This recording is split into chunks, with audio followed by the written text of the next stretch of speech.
I've said it many times in the past. I just gotta say, excuse the belt squeal. There is a common problem amongst RBs, and that is the dreaded belt squeal.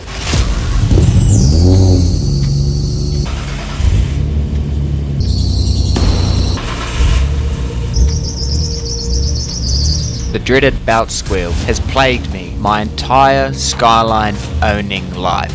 And frankly, I've had fucking enough. So I'm gonna fucking do something about it. What is up, my gang affiliated brothers? Today we're gonna try identify this belt squeal. So what I'm gonna do is take each belt off one by one. I've nearly got this one off. As you can see, it's very loose. I just can't quite get it off, and it's really frustrating. So I'll have that off soon. I'll start the car and I'll see if it's still squealing. If it is, then it obviously wasn't that belt. Then I'll take the next one off, which will be the AC belt. And if it still squeals, then it's obviously the last one, the alternator belt. So that's how we're gonna do it, process of elimination. So go ahead and whip this belt off. I ended up taking this off so I could push on the top of the pump, and then maybe push it down far enough where I managed to get it off. It was still tight, but at least I got it. So there goes that one. Shiny pulleys and white lines and belts are a sign of wear and glazing. For the belt, it's best to change it, but for the pulley, you can run Scotch-Brite over it to scuff up that surface and try bring it back to life. I don't think this is the one making the noise. Every pulley's literally got shine to it, so they're probably all not super healthy. But I'll put this back together. I'll start the car to see if it's still squealing. I reckon it will be. I reckon each belt's got problems, but I reckon the alternator belt's the one that's squealing the most. All these intake pipes are now loose, so it might not start, but hopefully there's enough seal for it to at least just start and see if it squeals. Okay, here we go. Let it run for a few seconds, see if there's any squeal. So far, it was looking promising. Well, there you go. First belt we took off. Oh no, here it comes. Seems I got a little bit too excited. Okay, I think we can turn it off now. So that one wasn't the main culprit. We'll keep taking them off until it stops. Now we'll move on to the next belt, being the AC belt. And thankfully, that's the easiest one of the lot. So this one shouldn't be too much of a battle. You just loosen this nut here, and then that one, and then you can push the pulley up like so, and the belt comes right off. Same thing again. We'll inspect this for cracks. See how it's kind of shiny in the deep grooves there? That's kind of means it's been slipping. I reckon all these belts and pulleys are starting to slip and wear out, but yeah. I mean, it doesn't feel hard and it's not cracking, but I mean, kind of is. So yeah, we'll probably end up changing all these belts anyway, but yeah. We'll turn the car on again, see if it's still squealing. Test it again. I've got my fingers and my toes crossed, and with any luck... Oh, there you go. Alternator belt, as suspected. Damn, should have crossed my toes harder. Okay, now that we've confirmed that it's the alternator belt, I'll go ahead and whip it off. And then I'm going to head down to Super Cheap Auto and I'm going to get all new belts and put them all on because it needs it anyway. So yeah, that'll be cool. That'll be good. Should hopefully not squeal, and hopefully they don't start squealing again.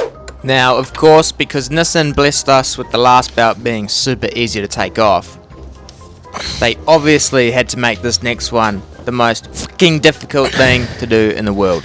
Oh my god.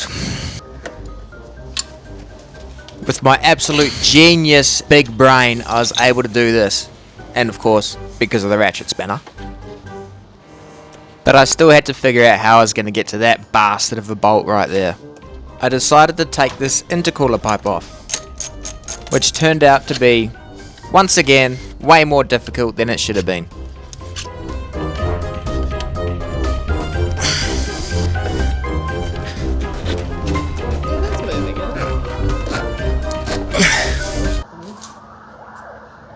This is so annoying.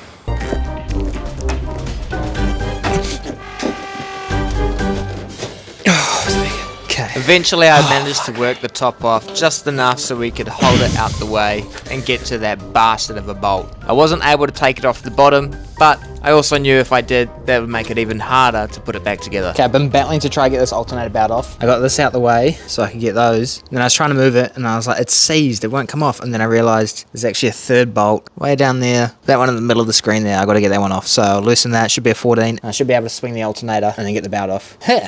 So with that being said, it was time to get elbow deep. Oh yeah. Fuck me. Now that was tight. That's what she said. But we got it off. And now we can get this belt off. So I'll go ahead and do that. Then we'll inspect it. Then we'll clean all these up with some Scotch-Brite. And we've got it out. Again, it doesn't actually look too bad, but I am not a professional. But we do know it's squealing, so I will just change it. We'll clean up the pulleys, change this belt, and hopefully this sorts the car out, because it is so embarrassing driving down the street. It is so freaking loud, honestly. It's crazy. With it in the sun, you can really see how shiny it is in between the ribs, and that's the glazing from constant rubbing. Even if your belt's not cracked, if it's looking shiny like that, you know it's not healthy. And if we look at the pulleys, you'll notice that they're all shiny too, which again is a sign of constant rub and wear, which ain't great, but it's also pretty common for them to be this shiny at this age. So instead of jumping to conclusion and changing them, change your belts first, because that might solve the issue. Okay guys, I was able to secure 2 out of the 3 new belts. So we got an alternator and a power steering belt. I wasn't able to get an AC belt, which is okay, because I don't think that one was squealing anyway, so I'll put that back on. It doesn't look too bad, so yeah, we'll go ahead and put these new belts on. Hopefully the squeal's gone.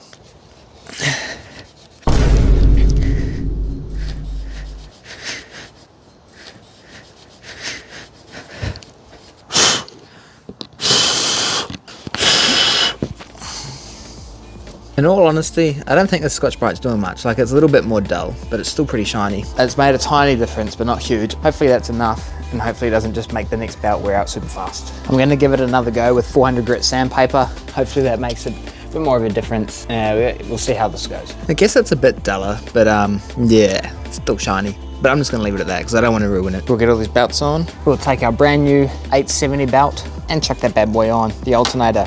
Before I put the rest on, I'm gonna just do everything up and start it again to see if this fixes it, because I wanna know. I can't be bothered waiting until the end. I wanna know now.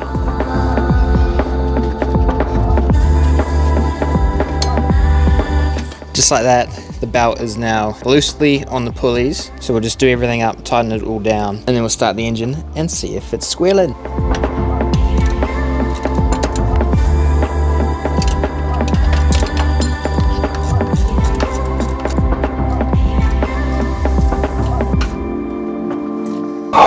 We'll just go ahead, put the air hoses on. Well, this one's already all loose. Put this on, start the car, see if it squeals. It shouldn't. If it does, well, then I'm in big trouble. Let me tell you, getting this back on was not easy, but it's on. Let's start this thing up and hopefully no squeals.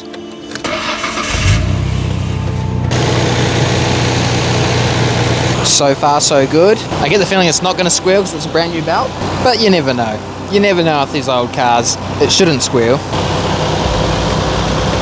Okay, it's probably been on about a minute. Usually it starts squealing within 15 seconds, so I think it's pretty safe to say no more belt squeal, which is absolutely awesome. I'll go ahead and put everything else back together, and then we'll go for a test drive. At this point, I was starting to feel pretty good and pretty pleased with myself. Everything seemed to be going perfectly, for now at least. Finally, everything's back together. That took me way longer than it should have. But through the power of the internet, it's only been a few minutes. For those of you wondering, there'll be a video coming on this soon, so be sure to stay tuned to find out what's going on with this. And also in the coming month, 2 months, whatever, a few weeks, we're going to be having features of other cars on the channel. We're talking 600 horsepower 32s, 700 horsepower 33s. We're going to have a whole bunch of different cars featuring on the channel, going over the cars, going in them, seeing what they're like. So if that sounds like something you want to see, make sure you subscribe and stay tuned to see that stuff as well. Guys, we're at the supermarket and I just started it and it fucking belt squealed.